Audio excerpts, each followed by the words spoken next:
sound of a silver tray hitting a marble floor is distinct. It rings like a church bell, or in this case a funeral toll. In the high-stakes world of New York's underworld, silence is gold, but noise is a weapon.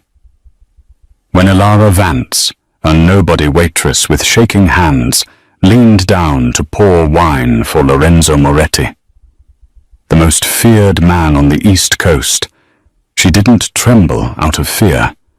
She trembled because she knew the secret that was about to paint the walls red. She whispered 7 words that changed history run when I dropped the tray. What happened next wasn't a getaway. It was a war. The restaurant was called L'Orologio, named after the antique grandfather clock that stood like a sentry in the foyer. It was the kind of place where the menu had no prices. The lighting was dim enough to hide sins, and the clientele arrived in armored SUVs. Elara Vance adjusted the collar of her stiff white uniform. Her feet throbbed. Double shifts were the only way to keep the lights on in her cramped Queen's apartment, especially with her brother's medical bills piling up like snowdrifts against the door. She was 24, invisible and tired. In this restaurant, she wasn't a person. She was a pair of floating hands delivering filet mignon and vintage Barolo. Table 4. The maitre d', a sour-faced man named Claude, snapped his fingers near her ear. The Moretti party. Do not speak unless spoken to. Do not make eye contact. And for the love of God, Elara, keep your hands steady. Elara nodded, picking up the heavy silver tray loaded with crystal glasses. She didn't need to be told who was at table 4. The air in the restaurant had changed the moment they walked in. The chatter had dropped a decibel. The piano player had skipped a note. Lorenzo Moretti sat at the head of the booth. He was younger than the tabloids made him look, maybe early 30s, wearing a charcoal suit that cost more than Elara would make in 5 years. He had the kind of face that belonged on a Roman coin, sharp, imperious, and utterly unreadable. His eyes were dark, scanning the room with the predatory focus of a hawk looking for a field mouse. Sitting to his right was his second-in-command, a bulky man with a jagged scar named Dario. To his left sat a man Elara didn't recognize, a thin, nervous-looking man with slicked-back blonde hair, tapping a heavy gold ring against the table. Elara approached the table, the phantom presence. As she began to place the water glasses, she tuned them out. It was a survival mechanism. If you listened to the conversations at L'Orologio, you ended up in a landfill in Jersey. But then the thin man, the blonde one, shifted his leg. He bumped the table leg, causing Elara to pause. "Tonight, Dario," the thin man murmured, his voice barely a breath. "The dessert course. The kitchen door is unlocked." Elara froze for a fraction of a second. It was innocuous enough except for the look Dario shot him. It wasn't a look of hunger for tiramisu. It was a look of finalized confirmation. Dario glanced at his watch, then subtly at the kitchen swing doors where the buses came in and out. Then his hand drifted inside his jacket, not reaching for a wallet, but resting there. Lorenzo Moretti was looking at the wine list, seemingly bored. He didn't see Dario's hand. He didn't see the thin man check the exit. Elara's heart hammered against her ribs like a trapped bird. She knew that look. Her father had been a gambler, a man who lived on the edge until the edge swallowed him. She knew the tension of a room right before a table flip. They were going to kill him. Here. Now. If she did nothing, she walked away. She went home, fed her cat, and watched the news about a mob hit in the morning. But if the bullets started flying, the staff were collateral damage. She was standing right in the crossfire. She popped the cork of the sparkling water. Lorenzo looked up. For a second, his eyes met hers. They were suoto. Deadho. Terrifying, but intelligent. He saw her shaking hand. Do it! Her mind screamed. Do it or die.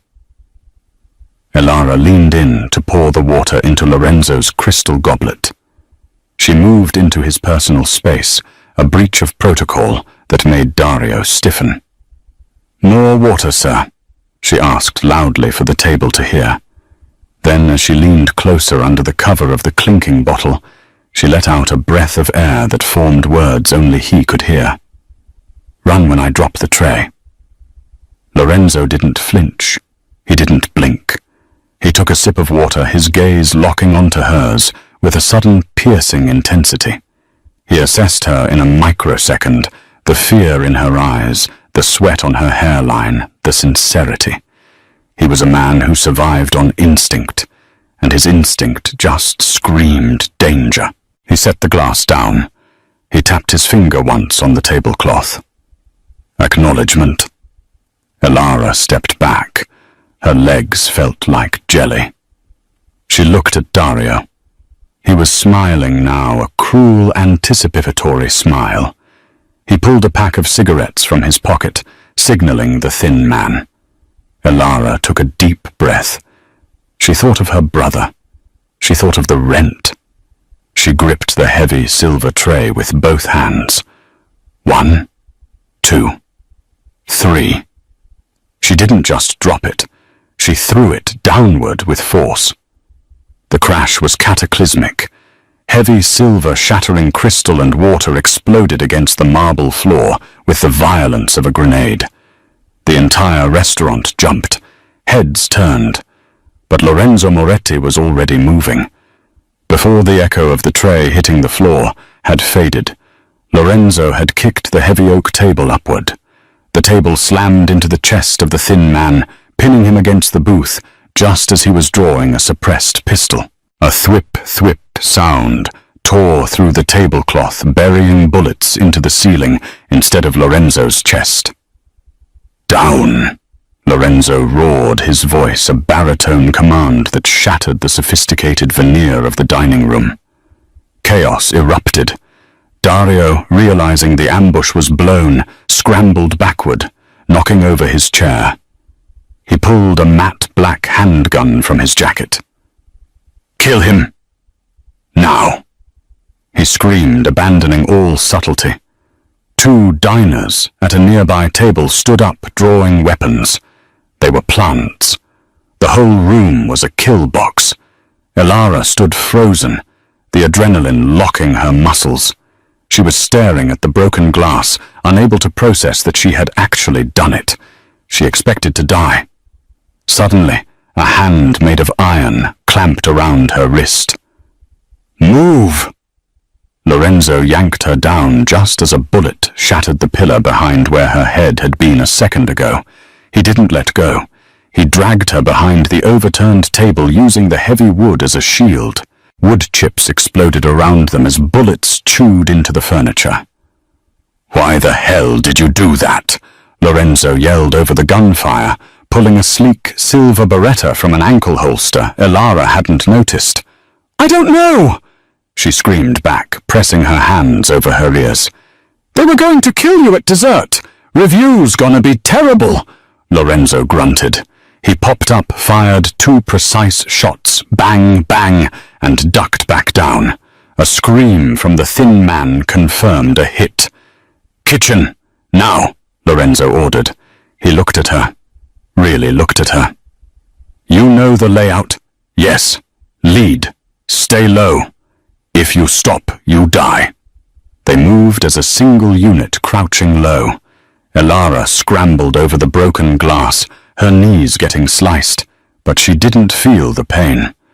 She burst through the swinging kitchen doors, with Lorenzo covering her rear. The kitchen was a madhouse. Chefs were screaming, pots were boiling over.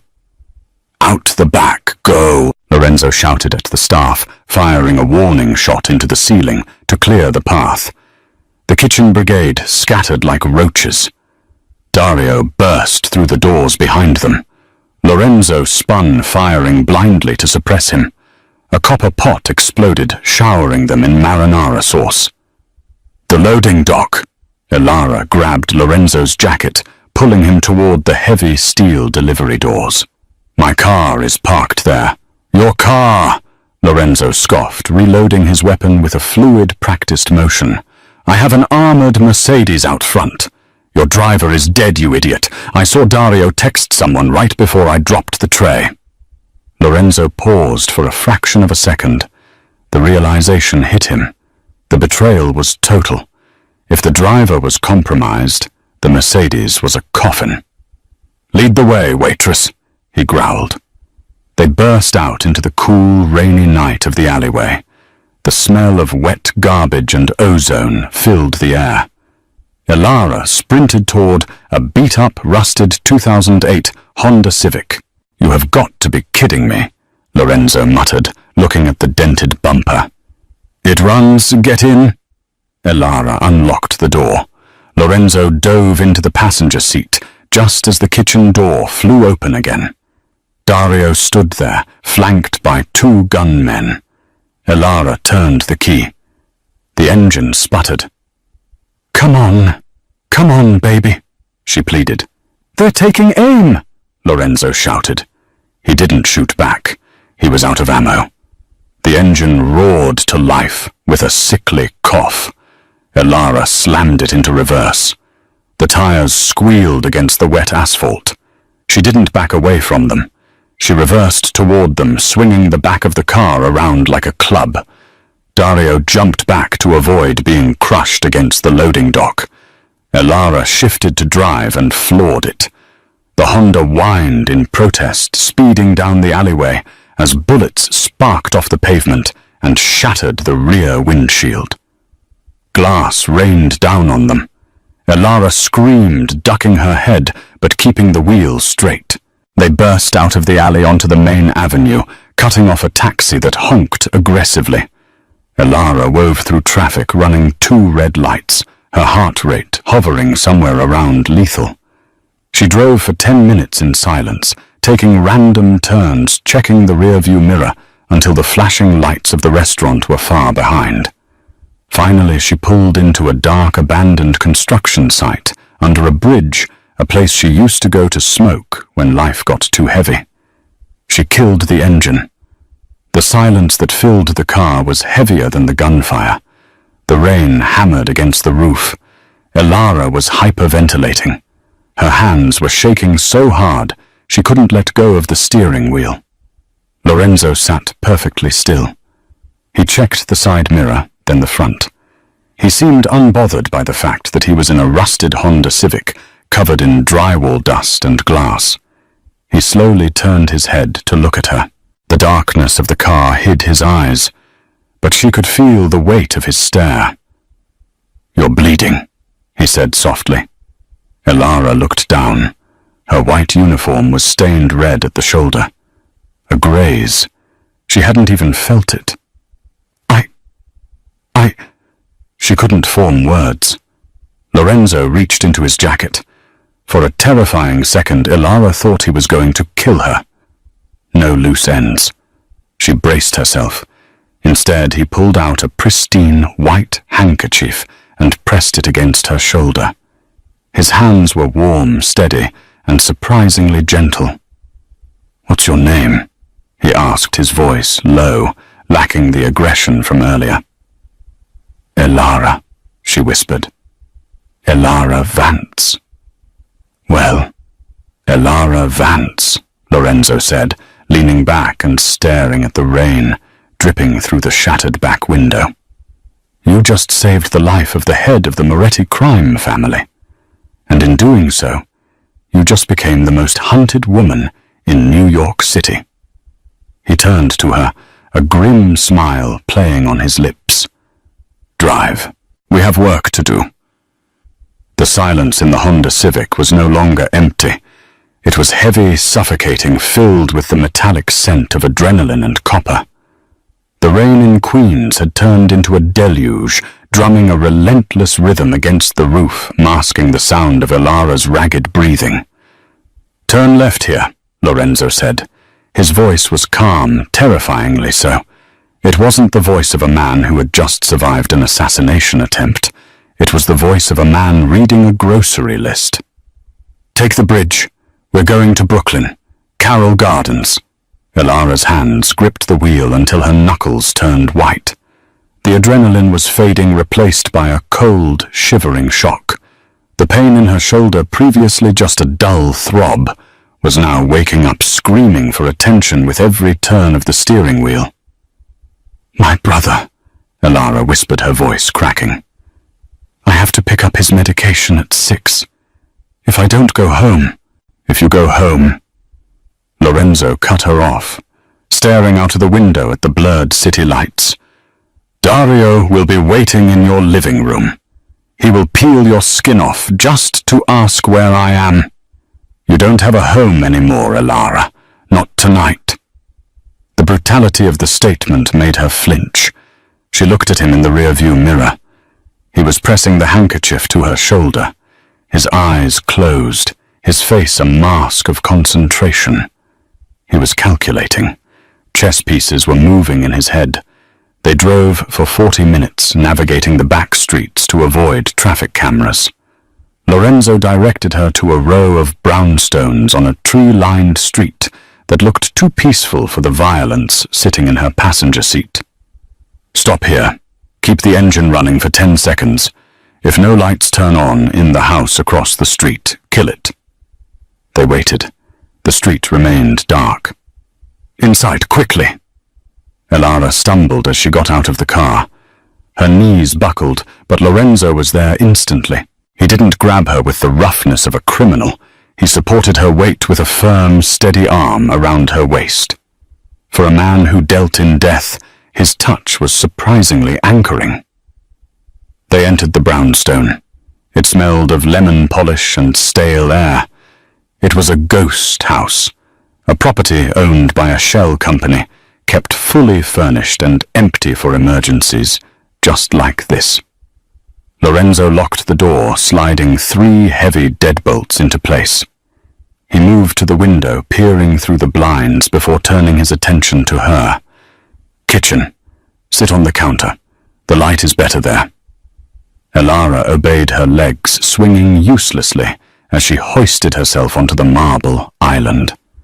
The kitchen was pristine, a stark contrast to the blood soaking the shoulder of her cheap polyester uniform. Lorenzo took off his suit jacket.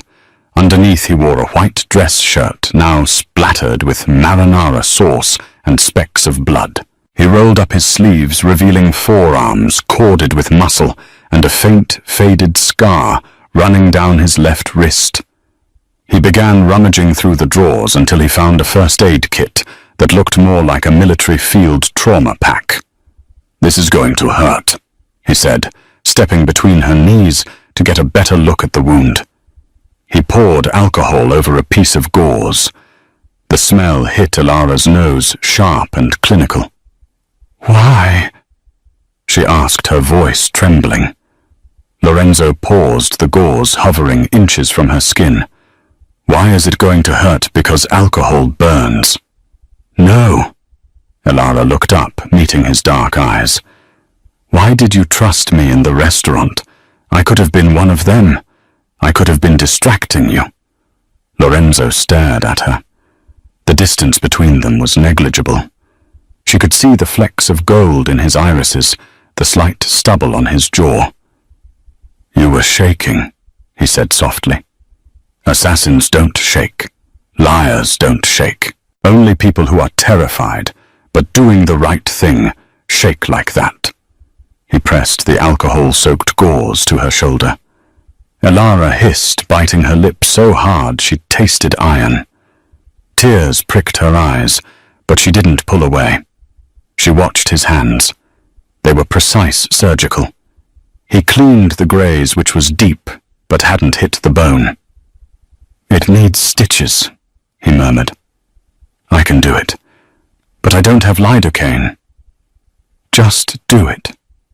Ilara breathed out, closing her eyes. I've had worse. I doubt that. Lorenzo Lorenzo threaded a curved needle. Talk to me. Distract yourself. Tell me about the brother you're so worried about. As the needle pierced her skin, Elara gasped, her fingers digging into Lorenzo's forearms. He didn't flinch at her nails digging into his flesh. He just kept working quick and steady. His name is Toby. Elara gasped, focusing on the pain to keep from passing out. He's 19. Cystic fibrosis. He needs enzymes, oxygen. The bills are astronomical. And that's why you work double shifts at l'orologio, Lorenzo said, tying off the first stitch. To keep Toby breathing. Yes? You're a good sister, Elara. I'm a waitress, she corrected him, opening her eyes. I serve pasta. I don't save mob bosses. Lorenzo finished the last stitch and taped a bandage over the wound. He stepped back, wiping his hands on a towel. He looked at her, really looked at her, seeing past the uniform and the blood. You're not a waitress anymore, Lorenzo said, his voice dropping an octave heavy with a promise that terrified her. You saved Lorenzo Moretti. That makes you family. And family is the only thing I don't kill. He turned away to wash his hands in the sink. The water ran red for a moment before turning clear. But Dario, Lorenzo said, his voice hardening, shifting from the savior back to the monster. Dario is family too, and that is why I'm going to make him suffer before he dies. The atmosphere in the brownstone shifted. The intimacy of the kitchen surgery evaporated, replaced by the cold, hard, tactical silence of a war room. Lorenzo moved into the living room. He didn't sit. He paced. He was a caged tiger energy rolling off him in waves. He found a burner phone taped under the drawer of an antique writing desk, standard protocol for his safe houses. Elara remained in the kitchen, shivering slightly despite the warmth of the house. She watched him through the doorway. He was dialing a number from memory. It's me, Lorenzo said into the phone. No greeting, no code words, just his voice, which was authentication enough. He listened for a long time. His jaw tightened. The muscles in his neck corded. Silence, he commanded the person on the other end. Do not move assets. Do not initiate the contingency. If Dario thinks I'm dead, let him think it for another hour. Who is the acting capo? No, he's weak. Listen to me. I need the footage from the restaurant, the security feed. I need to know who the blonde man was. Elara slid off the counter. Her legs felt heavy, but her mind was starting to clear. The shock was wearing off, replaced by a strange, hyper-aware focus. His name was Elias, she said. Lorenzo froze. He slowly lowered the phone from his ear. He turned to look at her, his expression unreadable. What did you say? The blonde man, Elara said, walking to the doorway, leaning against the frame for support. The one you kicked the table into. His name was Elias. Or, at least that's what the notification on his phone said. Lorenzo hung up the phone without saying goodbye. He walked over to her, his intensity overwhelming. Explain. Every detail. Now. When I was pouring the water, Elara said, her mind flashing back to the scent of expensive cologne and fear. His phone was on the table face up. A message came through. It was locked, but the preview showed the name. Sender the architect. The message said, Elias confirm visual on target. Lorenzo's eyes narrowed. The architect, he whispered. The name seemed to suck the air out of the room. He ran a hand through his dark hair, pacing away from her again. That's not a local player. That's international. Mercenaries. Dario didn't just betray me. He sold me. He looked back at Elara with a newfound respect. She wasn't just a pair of hands. She was observant. In her line of work, being invisible meant you saw everything. What else? Lorenzo pressed. Think, Elara. Before the tray dropped, did Dario say anything? Did he look at anyone? He looked at the kitchen. Elara recalled closing her eyes to reconstruct the scene. Not at the chef's, at the back exit. He tapped his watch. It was 8:12 p.m. The shift change, Lorenzo realized. He timed it for the shift change so the alley would be less crowded. Smart. Sloppy but smart. He walked over to a heavy wooden cabinet and opened it. Inside was a small arsenal cash passports and 2 Glock 19s. He checked the magazine of one and tucked it into his waistband. We have a problem, Elara, Lorenzo said, turning to face her. Dario knows he missed. He knows I'm alive because his men in the alley saw us leave. He also knows you're driving a 2008 Honda Civic registered to an Elara Vance in Queens. Elara's stomach dropped. He knows who I am. He knows your name, your address, and thanks to public records. Lorenzo hesitated, a flicker of genuine regret crossing his face. He knows about Toby. We have to go get him, Elara screamed, pushing herself off the doorframe. The pain in her shoulder was forgotten. We have to go to the hospital. Now take me to him. Elara, stop! Lorenzo grabbed her uninjured shoulder as she tried to rush past him. Think if Dario knows about Toby. Where is the first place he sends his men? The apartment. Numb. The hospital. I don't care, she sobbed, struggling against his grip. He's helpless. He's hooked up to machines. If they hurt him, they won't hurt him yet, Lorenzo said, shaking her slightly to make her listen. He is leverage. They will use him to draw you out. And if you go there now, you die. And if you die, Toby definitely dies. Elara collapsed against his chest, her fight draining away. She grabbed the lapels of his ruined shirt, sobbing into the expensive fabric. Please, please save him. You have men, right? Send them. Lorenzo held her. It was awkward for him. He was a man of violence, not comfort, but he rested his chin on the top of her head. I can't use my men, he admitted quietly. I don't know who is loyal. If I call the wrong captain, I send the executioner directly to your brother's bedside. I am alone in this Elara, until I find out how deep the rot goes. I am a king without an army. He pulled back, holding her face in his hands. His thumbs wiped away the tears on her cheeks. But I am still Lorenzo Moretti, and I promise you on my mother's grave, I will get your brother. But we have to do it my way. We have to be ghosts. Suddenly the burner phone on the desk buzzed. Not a call. A text. Lorenzo frowned. Nobody had this number except the one person he had just called his consigliere, Marco. He picked it up. His face went pale, a color Elara didn't think he was capable of. What?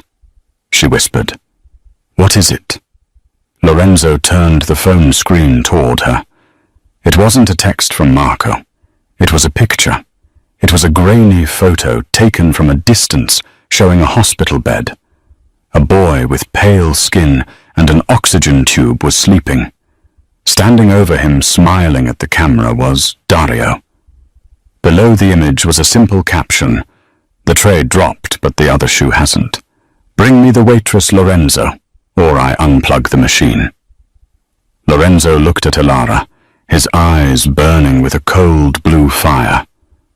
Dario just made the last mistake of his life.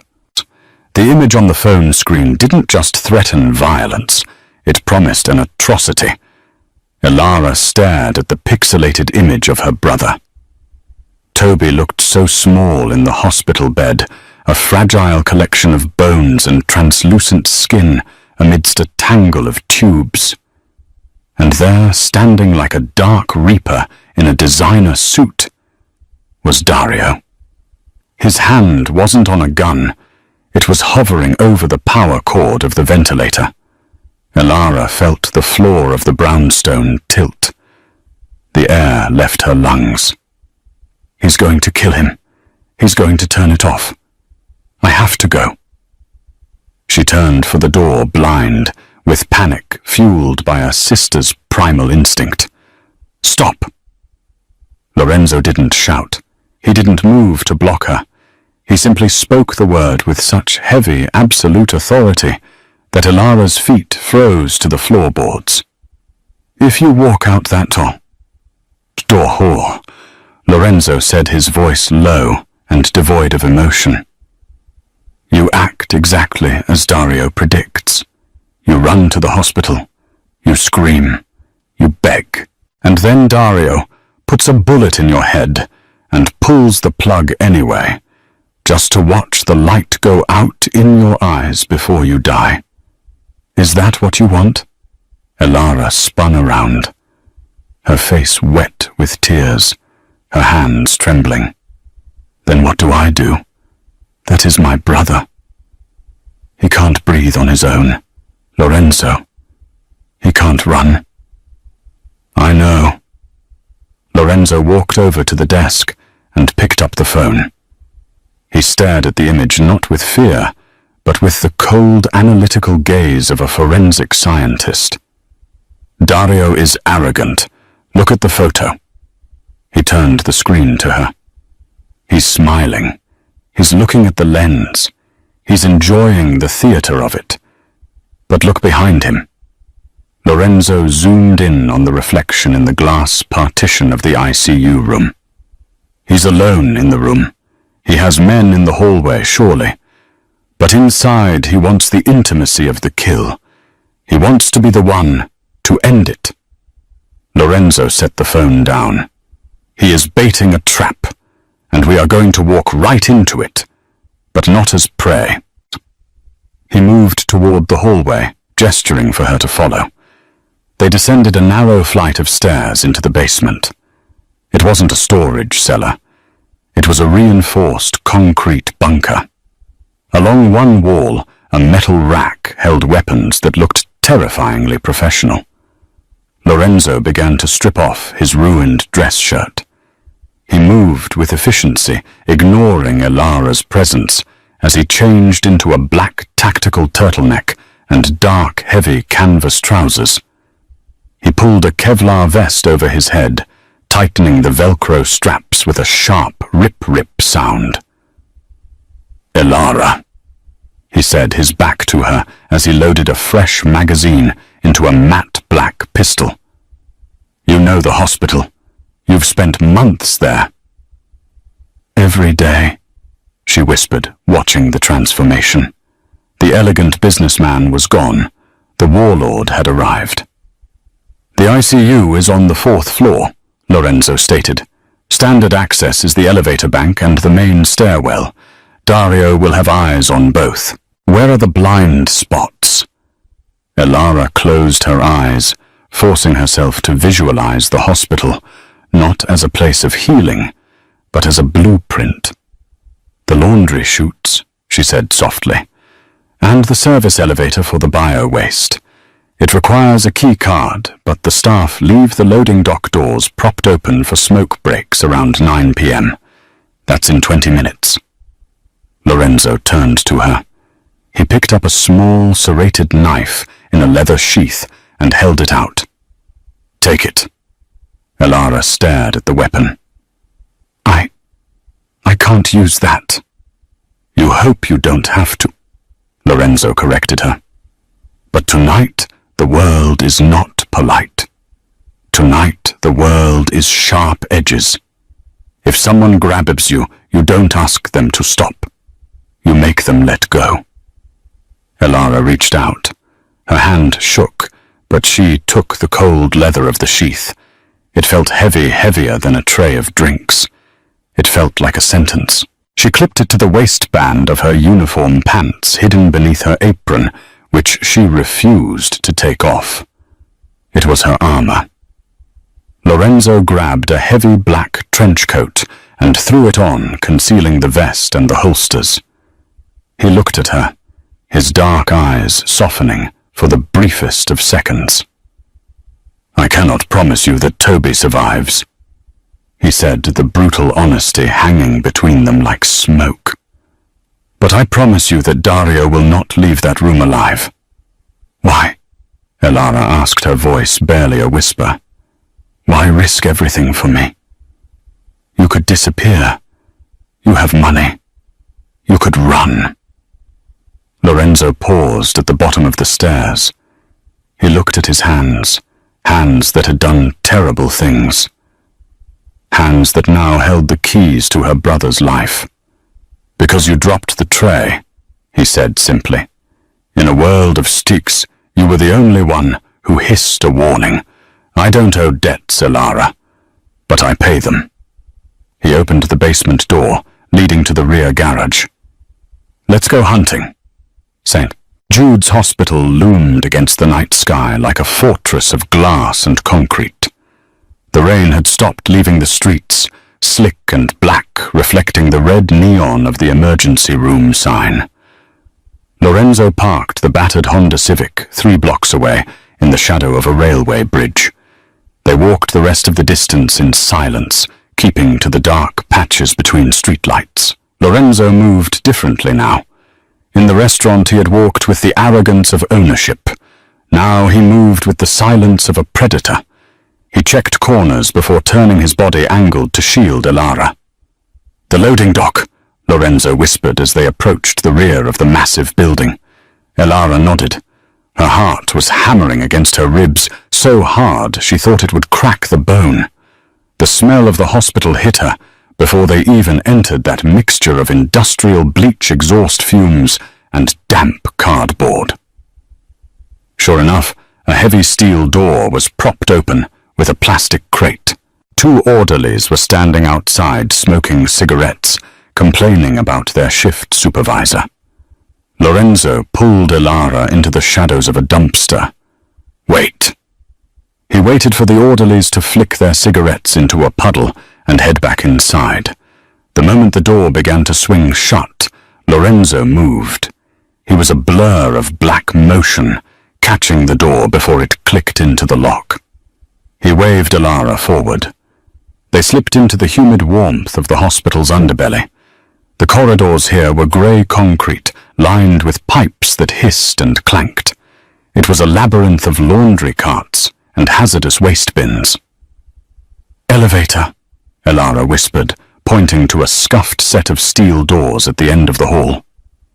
"That goes to the basement, the kitchen, and the ICU supply closet." Lorenzo pressed the button. They waited. The hum of the elevator descending felt deafening in the silence. Ding!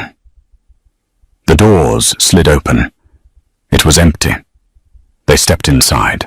Lorenzo hit the button for the 4th floor. As the numbers ticked up, he pulled the gun from his holster, holding it low against his thigh. "When the doors open," Lorenzo murmured close to her ear, "you stay behind me. If I say down, you drop. If I say run, you run. You don't look back for me. Do you understand? I'm not leaving without Toby," Elara said, her voice shaking but stubborn. Lorenzo didn't argue. He just watched the numbers. 2, 3, 4. The elevator slowed. Lorenzo shifted his stance, raising the weapon slightly. The doors opened. They weren't in the main lobby. They were in a supply closet filled with stacks of sterile gowns and saline drips. The room was dark, lit only by the light from the hallway creeping under the door. Lorenzo pushed the door open a crack. He peered out. The ICU hallway was usually quiet at night, filled only with the rhythmic beeping of monitors. But tonight the tension was palpable. 50 feet down the hall outside room 404, sat a man in a visitor's chair. He was reading a magazine, but his posture was wrong. He wasn't slouching like a tired relative. He was rigid. His hand was inside his jacket. "One guard," Lorenzo whispered. "That I can see." "There's usually a nurse station right around the corner," Elara breathed. "If the alarm goes off." "Dario will have moved the nurses," Lorenzo deduced. "He emptied the floor. It's just us and them." Lorenzo turned to Elara. "Stay here." "No." She grabbed his arm. "That guard, that's Marco. He's not one of Dario's men. He's the one who brings Toby comic books sometimes. He works for the family." Lorenzo frowned. "Marco." "The driver? No, a different Marco. He's low level. A kid. If he is sitting outside that door, he is working for Dario now," Lorenzo said coldly. "Loyalty has an expiration date." Lorenzo slipped out of the closet. He didn't run. He walked casually, holstering his gun, but keeping his hand on it inside his coat. He looked like a doctor in a hurry, head down. The guard, the kid named Marco, looked up. He squinted. "Hey, floor's closed. You can't." Lorenzo was 10 feet away when he looked up. The recognition on the kid's face was instantaneous. His eyes went wide. He had been told Lorenzo Moretti was dead. Seeing a ghost paralyzed him for the crucial second Lorenzo needed. "Boss," the kid stammered, his hand half reaching for his weapon. Lorenzo didn't stop. He closed the distance in 2 strides. He didn't draw his gun. He slammed his open palm into the kid's windpipe, stifling the scream, and then drove his knee into the boy's solar plexus. The kid folded. Lorenzo grabbed him by the collar and dragged him silently into the adjacent linen room, kicking the door shut. Elara watched from the supply closet, her hand over her mouth. It was brutal, efficient, and soundless. 10 seconds later, Lorenzo emerged. He adjusted his coat. He motioned for her. Elara ran to him, her sneakers squeaking softly on the linoleum. "Did you—" "He's asleep," Lorenzo said curtly. "I don't kill kids unless I have to, but he won't wake up for an hour." They were now standing 10 feet from room 404. The blinds were drawn, but the slats were open just enough to see inside. The rhythmic whoosh hiss of the ventilator was audible through the glass. Lorenzo pressed his back against the wall next to the door. He signaled Elara to look. She peeked through the gap in the blinds. There was Toby. He looked peaceful, unaware that he was the center of a gang war. The heart monitor beeped a steady, slow rhythm. And there was Dario. He wasn't looking at the door. He was sitting in the chair next to the bed, holding a gun loosely in his lap. He was staring at his watch. "He's waiting for a call," Lorenzo whispered. "He's waiting for confirmation that his men found the car." Lorenzo checked his own weapon. He looked at Elara. The intensity in his eyes was terrifying. "This is the breach," he whispered. "I go in. He will try to use Toby as a shield. I need you to do something that goes against every instinct you have." "What?" Elara asked, tears welling up again. "When I kick that door," Lorenzo said, "Dario will look at me. For 1 second, he will be distracted. You need to enter behind me, stay low, and get between Dario and the machine. You have to shield the plug." "He'll shoot me," Elara said, her voice trembling. "He wants to shoot me," Lorenzo said. "You are just the waitress. He doesn't think you're a threat. That is your power. Be the ghost." Lorenzo took a deep breath. The predator was about to strike. On 3. Lorenzo didn't count out loud. He flashed 3 fingers. 2. 1. He didn't turn the handle. He kicked the door just below the lock. The wood splintered with a crack like a gunshot. The door flew inward, banging against the wall. Lorenzo surged into the room, his gun raised. "Dario!" he roared, his voice filling the small, sterile room. Dario spun around in the chair, eyes wide with shock. He raised his gun, but he was slow, too slow. But he didn't fire at Lorenzo. He smirked, his finger tightening on the trigger as he swung the barrel not toward Lorenzo, but toward the oxygen tank valve next to Toby's head. "I told you to run," Dario screamed. Lorenzo couldn't shoot. If he missed, the bullet would hit the oxygen tank and blow the room apart. Time seemed to suspend, and then a blur of white and grey shot past Lorenzo. Elara. She didn't run to Toby. She didn't cower. She threw herself at Dario. Elara Vance was not a fighter. She had never thrown a punch in her life. She was a girl who apologized to Poulot when they got their own orders wrong. But fear is a potent fuel, and love is a blinding accelerant. When she saw the gun barrel swing toward the oxygen tank, toward the explosive gas that would incinerate her brother, she didn't think. She became a projectile. She slammed into Dario's side just as his finger squeezed the trigger. Bang! The sound was deafening in the enclosed space. The bullet went wide, shattering the glass partition of the room, raining shards down onto the sterile tile. Dario grunted, the wind knocked out of him by the unexpected weight of the collision. But he was a man twice her size, a seasoned enforcer who had strangled men with piano wire. He recovered instantly. He backhanded Elara across the face. The force of the blow sent her spinning. She crashed into the medical cart trays of instruments, clattering to the floor. Her vision swam a high-pitched ring, filling her ears. "Stupid bitch!" Dario roared, scrambling to his feet. He raised the gun again this time, aiming directly at Elara's chest. Lorenzo was there, but he couldn't shoot. Dario was smart. He kept his body angled so that Elara was partially between him and the door. If Lorenzo fired, the bullet could pass through Dario and hit her or ricochet off the machinery into the oxygen tank. "Drop it, Dario," Lorenzo shouted, stepping further into the room, his weapon trained on Dario's left eye. "It's over. It's over when I say it is." Dario screamed, his face purple with rage and adrenaline.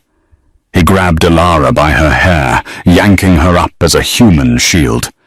"You think you're a god, Lorenzo, you're just a man, and tonight you watch your pet die." Elara felt the cold steel of the gun barrel press against her temple. She could smell Dario's sweat, acrid and sour. She looked at Toby, still sleeping, the machine breathing for him. Hiss, click, hiss. Lorenzo froze. His eyes locked onto Elara's. For the first time since the restaurant, she saw genuine fear in them. Not for himself, but for her. He lowered his gun an inch. "Let her go," Lorenzo said, his voice dropping to a barter. "You want the territory? Take it. You want the roots? They're yours. Just walk away." Dario laughed, a wet, ugly sound. "I already have the territory, Lorenzo. The architect gave it to me. Now I just need your corpse." Dario's finger tightened on the trigger. Elara's hand brushed against her waist. The apron. Beneath it, the cold leather sheath. "The world is sharp edges," Lorenzo had said. She didn't scream. She didn't struggle. She went limp for a fraction of a second, causing Dario to adjust his grip. In that micro moment of instability, she ripped the serrated knife from her waistband. She didn't aim. She just drove the blade backward blindly with every ounce of strength she possessed. The knife sank deep into Dario's thigh, severing the quadriceps and hitting the femoral artery. Dario howled a sound of pure, animalistic shock. His grip on her hair loosened. His leg buckled. Elara dropped to the floor, rolling away toward the bed. The shield was gone. Lorenzo didn't hesitate. He didn't blink. He fired twice. Thwip. Thwip. The suppressor dampened the noise, but the impact was visceral. Both bullets struck Dario in the center of his chest. The traitor stumbled back, his eyes wide with disbelief. He looked down at the red blossoms spreading on his shirt, then up at Lorenzo. He tried to speak, but only blood bubbled past his lips. He collapsed backward, hitting the wall and sliding down into a sitting position. The gun fell from his hand. Silence rushed back into the room, heavier than before. The only sound was the hiss of Toby's ventilator. Elara lay on the floor, gasping for air, her cheek pressed against the cold tiles. She watched as Lorenzo holstered his weapon and walked over to Dario. He checked the pulse. Nothing. Lorenzo stood up and turned to her. He didn't look like a mob boss. He looked like a man who had walked through fire. He knelt beside her, his hands hovering, unsure where to touch her, afraid he might break her. "Elara," he whispered. She sat up, trembling uncontrollably. "Is he?" "He's gone," Lorenzo said. He reached out and gently brushed a strand of hair from her bruising face. "You did it. You saved us." "I stabbed him," she whispered, looking at her hands. They were shaking. "I actually stabbed him." "You survived," Lorenzo corrected her. He pulled her into his arms, holding her tight against his chest. The smell of gunpowder and rain clung to him, but beneath it was the warmth of a living heart. "You survived." Suddenly the hallway erupted with noise, shouting, heavy boots. Elara stiffened. "The police!" Lorenzo listened. He stood up, pulling her with him. He walked to the shattered window and looked out.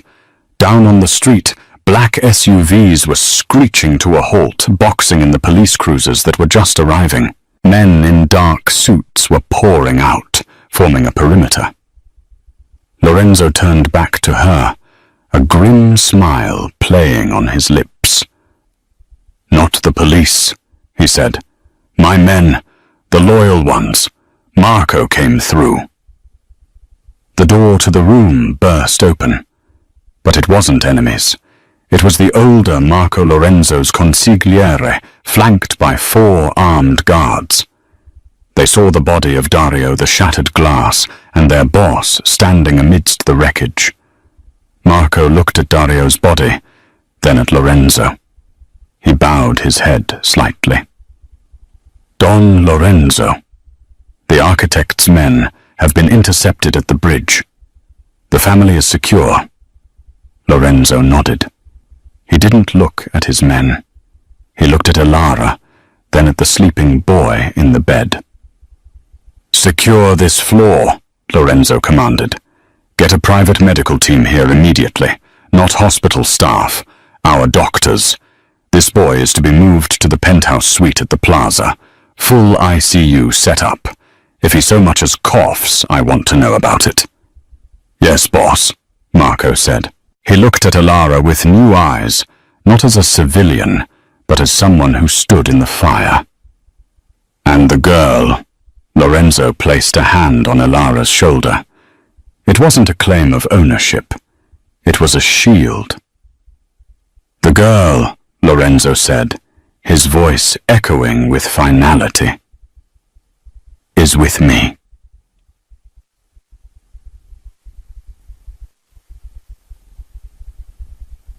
Six months later. The reopening of L'Orologio was the social event of the season. The restaurant had been renovated. The bullet holes in the ceiling were gone, replaced by frescoes. The marble floor where the tray had dropped was polished to a mirror shine. The clientele was the same politicians, celebrities and men who ran the city from the shadows. But the atmosphere was different. The fear was gone, replaced by a deep, respectful reverence. In the corner booth, table 4, Lorenzo Moretti sat. He looked the same, perhaps a little sharper, a little more guarded. But he wasn't looking at the door. He was watching the floor. A woman walked through the dining room. She wasn't wearing a waitress uniform.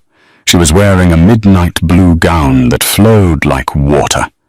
Diamonds glittered at her throat, a gift, not a bribe. Elara Vance didn't carry a tray. She carried herself with the grace of a queen. She stopped at tables greeting guests by name, her smile warm but her eyes sharp. She saw everything. She saw the hands reaching into jackets. She saw the glances. She saw the power dynamics. She reached table 4. Lorenzo stood up. He pulled out the chair for her. "How is he?" Lorenzo asked as she sat. "Toby is good." Elara smiled, taking a sip of the vintage red wine that was already poured for her. "The new lungs are working perfectly. He's complaining about the physical therapy, which means he's back to his old self." "Good," Lorenzo said. He reached across the table and took her hand. His thumb traced the faint white scar on her knuckle, a souvenir from the night she punched a hitman. The music swelled. The chatter of the restaurant was a hum in the background. "Do you miss it?" Lorenzo asked quietly. "The quiet life, the anonymity." Elara looked around the room. She saw the respect in the eyes of the staff. She saw the safety she had built for her brother. And she looked at the man sitting across from her, the monster who had burned down the world to save her. "I was never invisible, Lorenzo," she said, softly leaning in. "I was just waiting for the right moment to make some noise." Lorenzo smiled, a rare, genuine smile that reached his eyes. He raised his glass. "To the noise," he said. Elara clinked her glass against his. The sound was distinct. It rang like a church bell. "To the tray," she whispered. And outside the city rain washed the streets clean. But inside the Queen of Queens sat beside her king. And for the first time in history, nobody dared to predict what would happen next. Because they knew better. And that is the story of Elara Vance and Lorenzo Moretti. What started with a dropped tray and a whispered warning turned into a battle for survival that redefined loyalty. It's a reminder that sometimes the quietest people in the room are the ones holding the most power. Elara didn't need a gun to start a war. She just needed the courage to speak up when everyone else was looking away. In a world of silence, she chose noise. What about you? If you saw a hit about to go down, would you keep your head down to survive? Or would you risk it all to warn a stranger? It's a question that's easy to answer now, but much harder when the gun is on the table. If this story had you holding your breath, do me a huge favor. Smash that like button right now. It helps the channel grow and tells me you want more gritty, high-stakes storytelling like this. Did you expect Elara to use the knife? Let me know in the comments below. What was your favorite twist? And if you haven't already, hit that subscribe button and ring the notification bell. I have another story coming next week about a bodyguard who fell in love with the target he was paid to eliminate. And trust me, you do not want to miss that one. Thanks for watching, and I'll see you in the next video.